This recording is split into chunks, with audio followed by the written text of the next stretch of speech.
don't forget to subscribe my channel Hang Duk Mana. Assalamualaikum, selamat datang lagi ke channel Hang Duk Mana. Mari kita dengar Datuk Mahfuz menjawab pelawaan Dr. Sam. Apa dia cakap? Misi hidupkan semula MN perlu libatkan amanah, kata Dr. Samsuri. Naib Presiden PAS Ahmad Samsuri Mokhtar terbuka menghidupkan semula Muafakat Nasional MN menerusi kerjasama politik antara Parti Berserakan Melayu termasuk sepihannya amanah.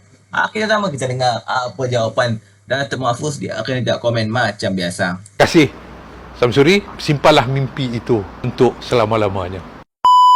Assalamualaikum warahmatullahi wabarakatuh. Salam Malaysia Madani, salam perpaduan, salam Ramadan dan salam kasih sayang. Alhamdulillah kita telah pun memasuki hari yang ke-6 puasa di bulan Ramadan dan sudah pasti kita akan melepasi. Kita mengharapkan dan kita berdoa untuk kita dapat melepasi sampai kepada penghujungnya insya-Allah. Namun di tengah-tengah kita mengerjakan ibadah Ramadan ini, kita tidak terlepas daripada membicarakan persoalan-persoalan perkembangan dalam negara kita. Dan ini juga ditimbulkan oleh pemimpin-pemimpin Parti Islam se-Malaysia PAS. Yang antaranya ialah Yang Amat Berhormat Menteri Besar Terengganu, iaitu rakan saya Dr. Samsuri, yang mempelawa untuk amanah menyertai Muafakat Nasional. Kata dia, ini adalah kepentingan untuk Melayu dan Islam. Beliau berkata ini sewaktu dijemput oleh KJ, podcast Keluar Sekejap. Dan saya ingin memberikan sedikit komen kepada Dr. Sam. Saya ucapkan terima kasih kepada Dr. Sam atas pelawaan untuk menyertai Muafakat Nasional. Muafakat ini bermakna perpaduan. Ini soal perpaduan. Kepentingan untuk bina kekuatan Melayu Islam. Kalau itu antara hujah yang telah pun diungkap oleh Dr. Sam. Persoalan yang saya nak tanya kepada Dr. Sam, kenapa Dr. Sam, PAS dan Perikatan Nasional menolak penyertaan di dalam kerajaan perpaduan yang dititahkan oleh ke bawah duli tuanku yang di-Pertuan Agong. Datuk Seri Anwar Ibrahim sendiri juga pernah memperlawa untuk Perikatan Nasional termasuk PAS untuk menyertai kerajaan perpaduan. Bukankah dengan PAS serta Perikatan Nasional menyertai kerajaan perpaduan ini, maka Melayu dan Islam akan bertambah kuat, seperti mana yang selalu diungkap oleh pemimpin-pemimpin PAS dan Perikatan Nasional, Melayu terancam, Islam lemah, Islam terancam, Melayu lemah dan sebagainya. Bukankah kalau untuk memperkukuhkan kedudukan suara Islam dan Melayu ini di dalam kerajaan, untuk menjadikan kerajaan Melayu Islam itu lebih kuat, maka seharusnya PAS dan juga Perikatan Nasional menyertai kerajaan perpaduan ini. Dan ini yang sepatutnya dilakukan pada waktu itu. Tetapi dengan angkuh dan sombong, Perikatan Nasional dan PAS menolak titah yang di-Pertuan Agong dan juga pelawaan yang dibuat oleh Datuk Seri Anwar Ibrahim. Sebaliknya, selepas daripada bentukan kerajaan perpaduan itu telah berjaya dibentuk sampailah sekarang ini, tak putus-putus Dr. Sam bersama PAN dan juga Perikatan Nasional mengatur berbagai-bagai move, berbagai-bagai langkah untuk nak mengambil alih kerajaan, sehingga menjadikan politik negara dan ekonomi negara ini tidak stabil satu ketika dahulu, dan ini tidak baik untuk masyarakat dan rakyat. Sebab itu kalau Dr. Sam masih ingat dan tuan-tuan semua masih ingat bagaimana ada disebut Dubai Move, Sanusi pernah sebut Orchid Move, seperti mana yang dilakukan oleh Muafakat Nasional. Selepas tubuh Muafakat Nasional, maka berlakulah langkah menembuk atap melalui Sheraton Move yang dilakukan oleh PAS bersama dengan Muafakat Nasional untuk menjatuhkan kerajaan Pakatan Harapan pada waktu itu. Jadi bagi saya, tidak lebih pelawaan untuk amanah menyertai Muafakat Nasional, hakikatnya ialah untuk menjatuhkan kerajaan perpaduan yang telah mendapat restu daripada yang di-Pertuan Agong dan juga raja-raja Melayu yang terdapat dalam negara kita ini. Jadi bagi saya bahawa ini suatu yang sangat malang untuk PAS bercakap lagi soal Muafakat Nasional, soal perpaduan, soal kepentingan Melayu dan Islam dan sebagainya. Hakikatnya bahawa PAS dan Perikatan Nasional lah yang menolak peluang untuk memperkukuhkan Melayu dan Islam di dalam kerajaan perpaduan. Tapi sebaliknya, alhamdulillah, di bawah kepimpinan Datuk Seri Anwar Ibrahim, kepentingan melalui Islam tidak pernah terabai, dan kita berusaha bersama-sama dengan tua agama Islam dalam negara kita, iaitu Yang di-Pertuan Agong dan juga raja-raja, untuk memperkukuhkan Islam di dalam negara kita. Jadi saya minta supaya Pakatan Nasional untuk berhentilah daripada berusaha untuk nak menjatuhkan kerajaan yang ada. Kalau nak ambil alih kerajaan, tunggulah pilihan raya umum yang akan datang ini, biar rakyat yang membuat penentuan sama ada Perikatan Nasional ataupun kerajaan perpaduan ini untuk terus kekal untuk membina negara demi kepentingan Melayu Islam dan demi untuk kepentingan semua bangsa, semua agama, semua masyarakat, dengan bertunjangkan kepada Islam sebagai agama persekutuan. Inilah yang malang, Ustaz, bagi PAS apabila PAS menolak.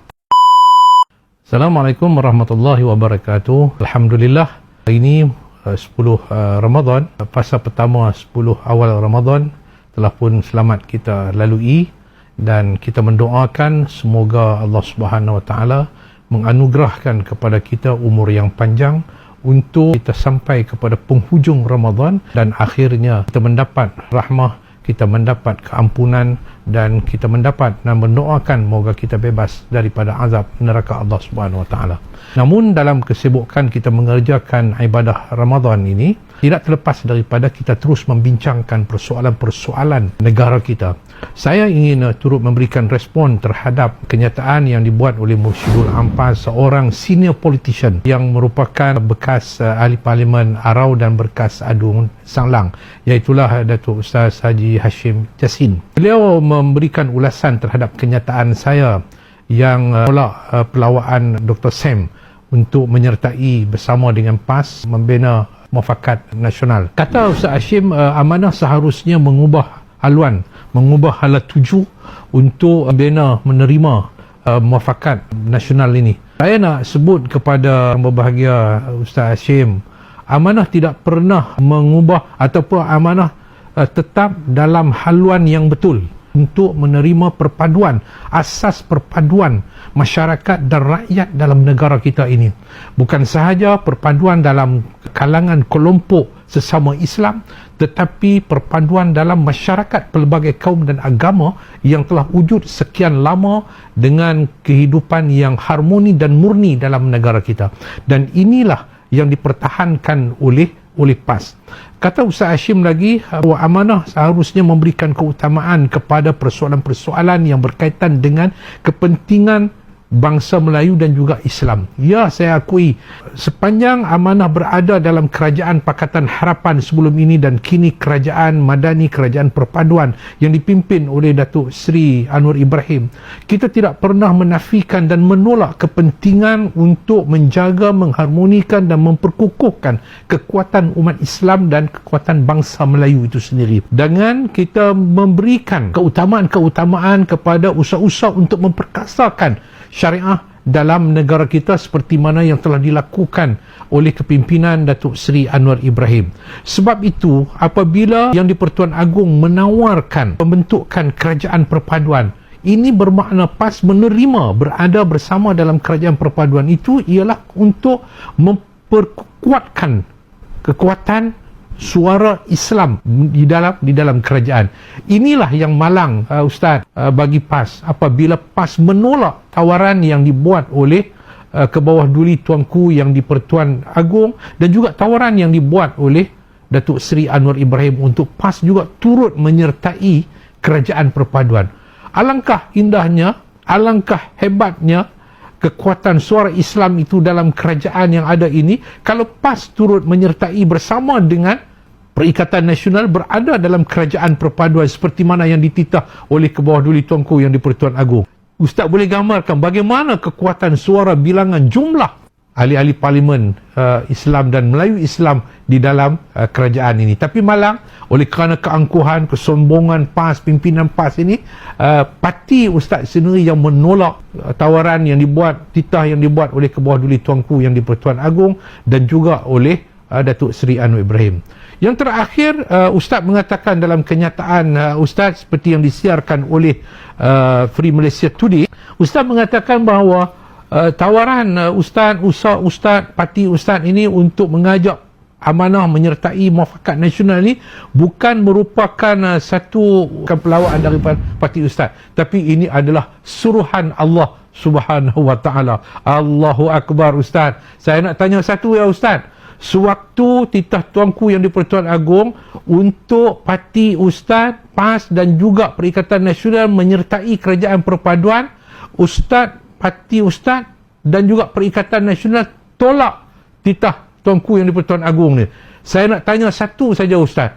Adakah pada waktu PAS tolak itu adalah merupakan arahan Allah Subhanahu wa taala untuk menolak titah tuanku yang di-Pertuan Agong? Sedangkan semua orang tahu ustaz, tuanku yang di-Pertuan Agong ialah ketua agama Islam dalam negara kita, dan juga Raja-Raja Melayu merupakan ketua agama di peringkat negeri-negeri. Jadi adakah pada waktu itu parti ustaz yang menolak tawaran membentuk kerajaan perpaduan pada waktu itu adalah merupakan arahan Allah Subhanahu wa taala? Yang ni saja saya nak minta ustaz tolong jawab ustaz.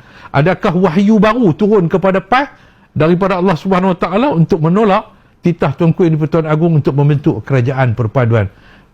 Ustaz, saya ucapkan salam Ramadan, maaf zahir dan batin. Assalamualaikum warahmatullahi wabarakatuh.